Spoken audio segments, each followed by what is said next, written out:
Hi, my name is Rex Richardson, and I am the professor of trumpet and jazz studies at Virginia Commonwealth University in Richmond, Virginia, in the United States, and I've been a Yamaha performing artist since 1995.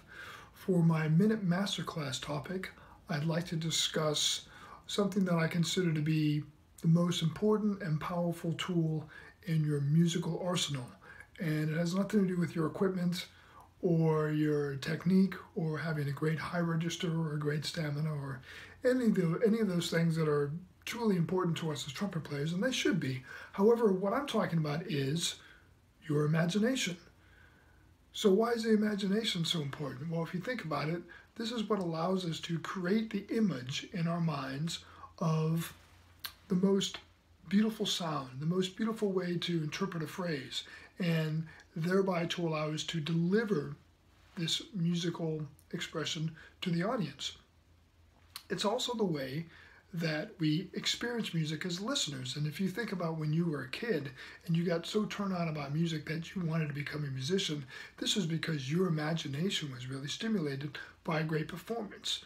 And so the imagination comes into play both with our interpretation and with the way we learn. When I'm listening to a great trumpet recording, I'm trying to listen to the great precise details of the sound. Why is the sound beautiful? What is it about the articulation or the way the artist spins out a phrase that really works for me and stimulates my imagination, and how can I get some of that in my own playing?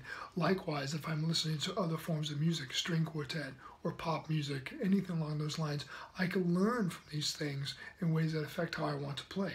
Other art forms, a great actor can teach me about presence, a great dancer can teach me about rhythm.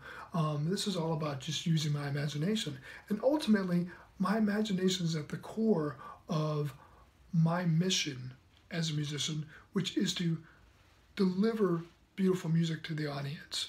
And if we don't have this, no matter how great our technique is or great high register, we have the perfect trumpet or whatever it is we're looking for, without the use of our imagination and the ability to really play beautifully based on the mind's image of what it is we're trying to do, not much is there. It's a little bit boring, and we kind of fail in our mission. We're kind of caught up in our own game with the trumpet. So please keep this in mind. Never lose sight of your musical imagination. This is the most important tool that you have in your arsenal, and it will be the key to your success as a trumpet player. Thanks.